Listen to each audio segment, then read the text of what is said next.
is with thee. Blessed are you among women, and blessed is the fruit of thy womb, Jesus. Holy Mary, our sinners, now and the hour of our death. Amen. Hail Mary, full of grace, the Lord is with thee. Blessed are you among women, and blessed is the fruit of thy womb, Jesus. Holy Mary, Mother of God, pray for us sinners, now and the hour of our death. Amen.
One more day to go, waking up early, and it's Christmas.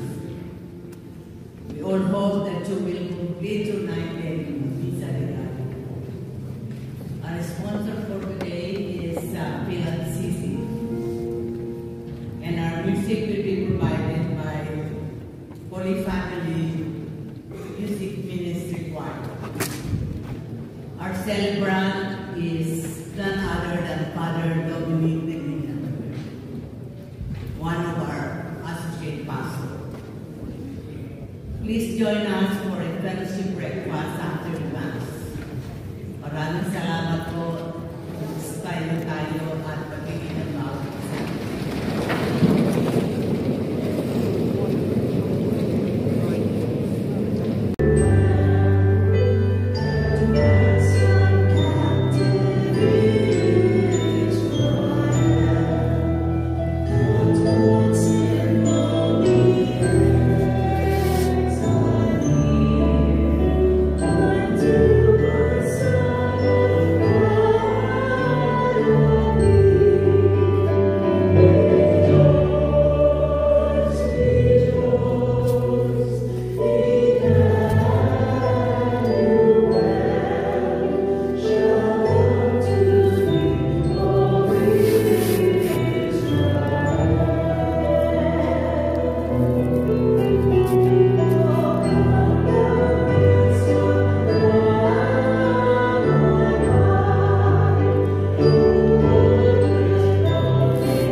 Ilalagay na yung bukas sila puno pala bukas.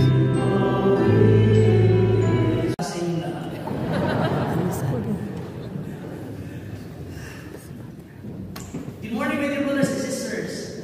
Morning. There you go.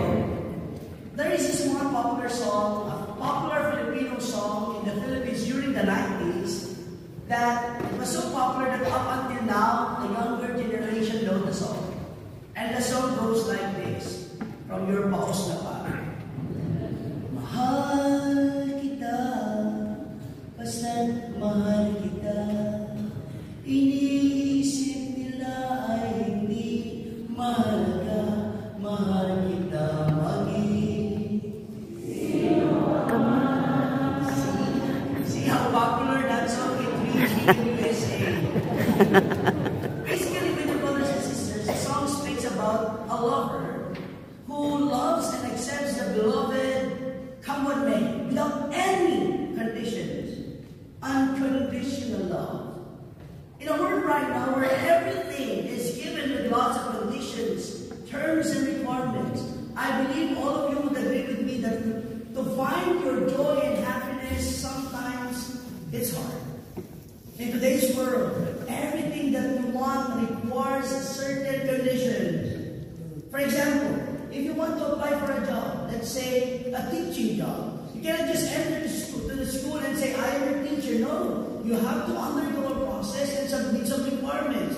You must be a bachelor degree graduate, pass a background check, pass the teacher's certification exam, pass the state exam, pass the subject test, and more. And just one requirement is lacking. You are not qualified. Or let's say in the church, if you want to join a certain group, you cannot just enter a certain group and you are already accepted. There are requirements, there are processes, there are things that you have to submit or to pass or to be qualified. For example, if you want to be a member of the Knights of Columbus, there are requirements. First and foremost, you have to be extremely handsome. That's the first requirement. You have to be extremely handsome, and you have to be as old as Christopher Columbus. That's the first requirement. Or if you want to be a member of charismatic group, there's a requirement. The requirement is your charisma must be automatic. Or even if you want to be part of the choir, there are requirements. You cannot just enter and say, I want to be a choir. No, at least you have to know how to reach the note. Do, re, mi, fa, sol, la, ti, do. And the problem is there are some Filipinos who want to join the choir, but they don't reach, they can only reach up to the first do. Only. Do, re, mi, fa, sol, la, ti, do. So they couldn't join the choir. Good thing COVID happened. Why? Because the choir are covering their face with face masks. Now they can join. Because people could not see whether they were singing or not. But now, face mask is not required. So they are forced to eat bubble gum. so that they can appear they are singing. There are requirements.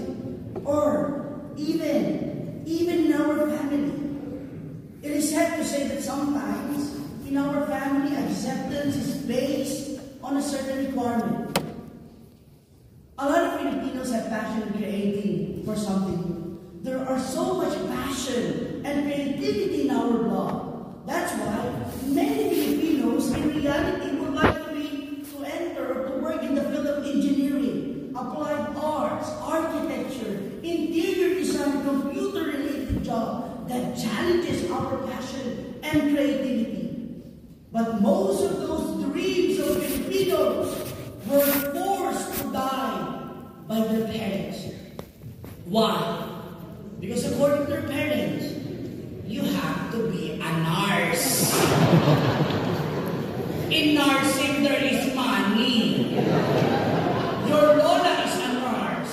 Your auntie, your uncle are nurses. All of your cousins are nurses. You have to be a nurse. Be you. That's why a lot of Filipinos here are nurses. Why? Because sometimes, even in our family, we are only accepted and loved if you are, just like all other family members, nurses. Conditional love. Conditional acceptance. In our gospel for today, we have heard three important names: Zechariah, Elizabeth, and John the Baptist. These people have shown us how to love. Zechariah and Elizabeth had lived a sad life before the birth of John the Baptist. Why? Because Elizabeth was barren. We must remember that in the Jewish culture during those times, children are considered to be a blessing and reward for those people who live a righteous life, and that blessing comes from God. And having this kind of Jewish mentality, it gives us now the idea that Zechariah and Elizabeth, having no child, was looked down by the community because in their eyes and in their judgment, they are not righteous. Imagine, for so many years, Zechariah and Elizabeth had to experience this harsh judgment coming from the people. On the other hand, John the Baptist, as we all know, was perceived by people as a crazy man. Why? Because he lived a life totally different from the ordinary people. But you know what, my dear brothers and sisters? Despite of this judgment of the people about them, Zechariah, Elizabeth, and John the Baptist, they all remained faithful to God, and they never stopped loving and serving God without conditions, without any restrictions or requirements. My dear brothers and sisters, Christmas is about love. A love coming from God who sees and loves us unconditionally. And according to our responsorial song, ano yung responsorial song again? Ang iyong mata, what's that? Itaas ang iyong mata, itaas ang iyong mata, ang kaligtasan ay darating. And that salvation is not exclusive. That salvation of God is not just for holy people. The salvation of God is not just for those people who follow the commandments and observe the law. The salvation and love of God is not only reserved for those people who are living an unquestionable morality.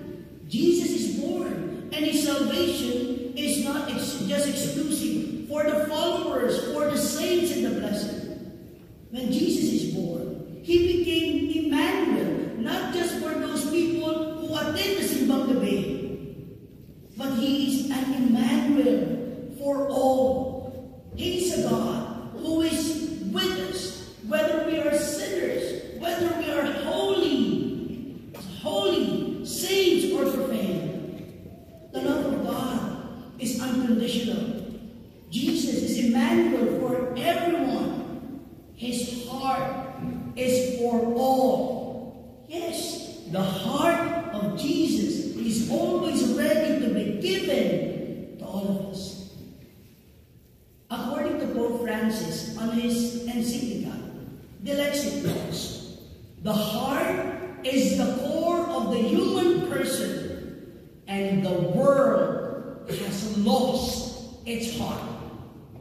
Yes, we are all becoming heartless to one another. Our love becomes very conditional.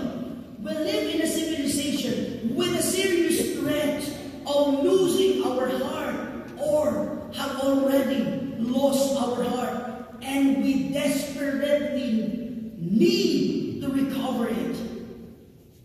Look at how we deal with one another. In a husband and wife relationship, once you are hurt, you already close your heart. I was hurt by my husband. My heart is already closed and will never welcome him anymore. I will file a divorce. Or in friendship, our love becomes very conditional once we are hurt. That person whom I thought was my friend betrayed me. She is no longer welcome to be part of my life. I will unfriend him and block him on my social media. Now. Or even our own family. Our love becomes conditional once we are hurt. I was hurt by one of our family members. He selfishly claimed our land. He betrayed our family. He defrauded us and fooled us. He is no longer welcome at any family reunion or gathering. A lot of us are embracing this kind of heart. A heart that is closed. An unforgiving heart. A heart that will only welcome and love people with conditions, with restrictions, with terms and requirements. My brothers and sisters, if you try to look at the nativity scene, you will notice that those who are present in the nativity scene are all strangers to the Holy Family. They do not know those shepherds. They do not know those magi. Even those animals surrounding them, they do not own them. But you know what? They were all welcome to witness the salvation. They were all welcome to see the birth of the Lord made flesh. They were all welcome and given an equal opportunity to witness the birth of the reason for Christmas. It only shows us that God's love is unconditional. In the eyes of God, what He sees is not our sinfulness. Jesus' heart is open to welcome, to forgive, and to love us unconditionally. My dear brothers and sisters, this is the challenge to us this Advent season. Bring back the heart of Christmas. Recover your heart that beats to love and hopefully will beat again to forgive. Because for Jesus, all of us are welcome to His heart.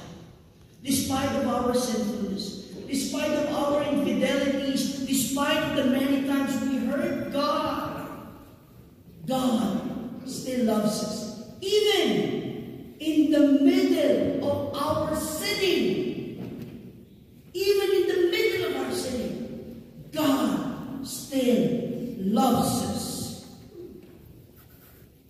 Remember this, my dear brothers and sisters.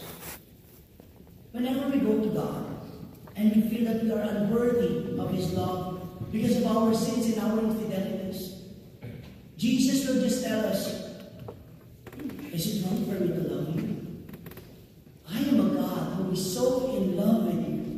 And whatever your sins are, I love you still. Maging sino ka man. Or in our Filipino language, Jesus will tell us, maliban na ikaw ay ibigin ko, ako yung Diyos na umiibig sa'yo, at kahit ano pa ang iyong kasalanan, mamahalin kita maging sino ka man. Everybody join me. Mahal kita, basta mahal kita.